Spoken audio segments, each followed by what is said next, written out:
The winner is John Wayne in True Grit. He was the Duke, the man who walked tall, spoke slow, and made you believe every word he said on screen. For decades, John Wayne was the face of American cinema, a cowboy, a soldier, a hero. But when he died in June of 1979, the world discovered something even more remarkable than his films. Behind the legend was a quietly built empire, a fortune carefully constructed over 50 years, and a legacy so powerful that it still pays dividends to his family today. This is the story of how John Wayne built his wealth, lost it, rebuilt it, and left behind something his children and grandchildren are still living off more than 4 decades later. Before there was John Wayne, there was Marion Robert Morrison, a small-town kid born in Winterset, Iowa, in 1907. His family eventually relocated to Glendale, California, where young Marion picked up a nickname that would follow him forever. He had a big Airedale Terrier named Duke, and the locals started calling the boy Little Duke.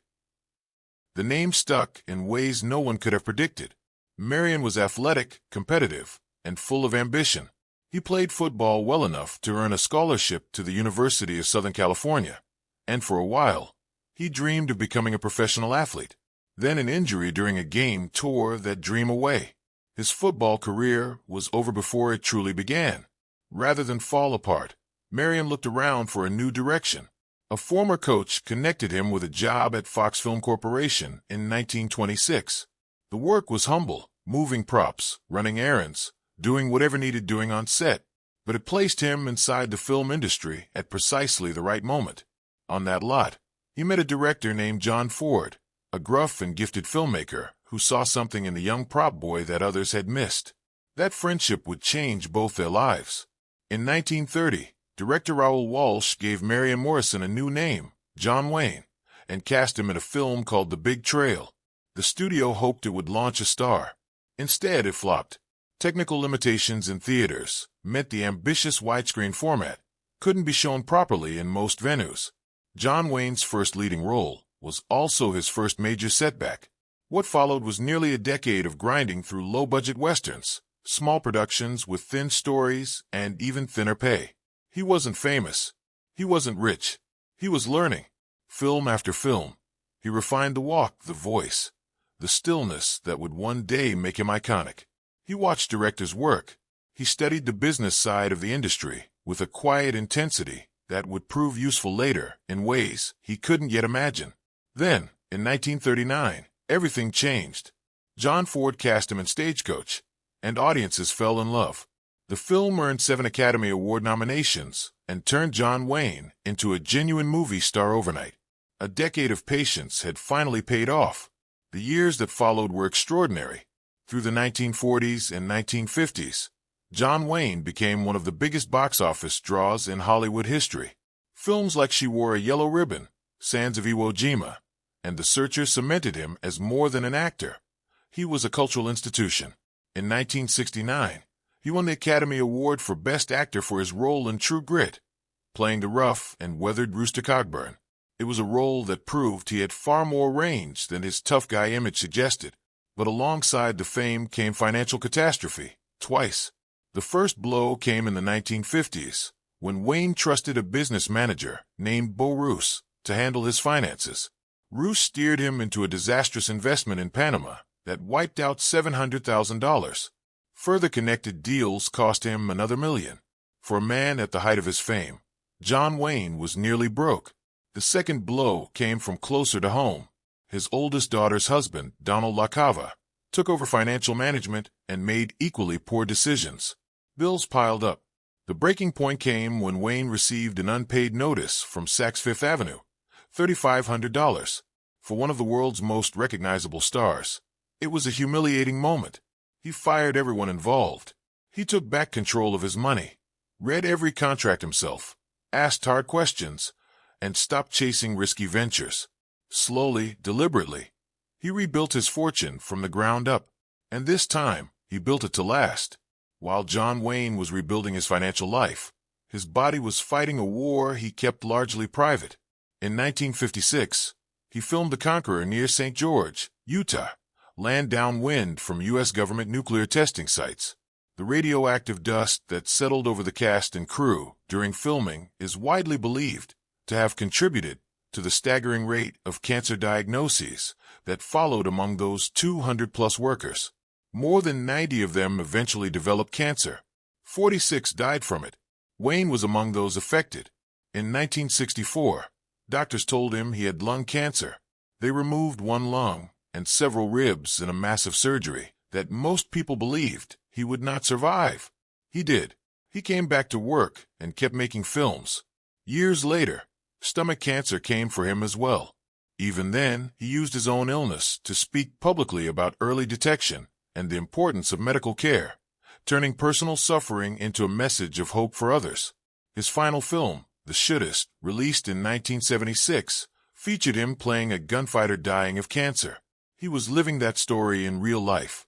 It was his most personal performance, and perhaps his most quietly powerful.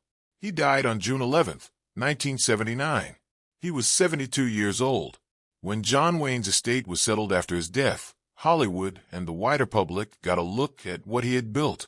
His estate was valued at approximately $7 million, roughly $25 million in today's money.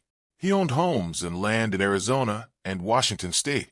He had investments, savings, and valuable personal property accumulated over a lifetime of disciplined rebuilding after those early financial disasters.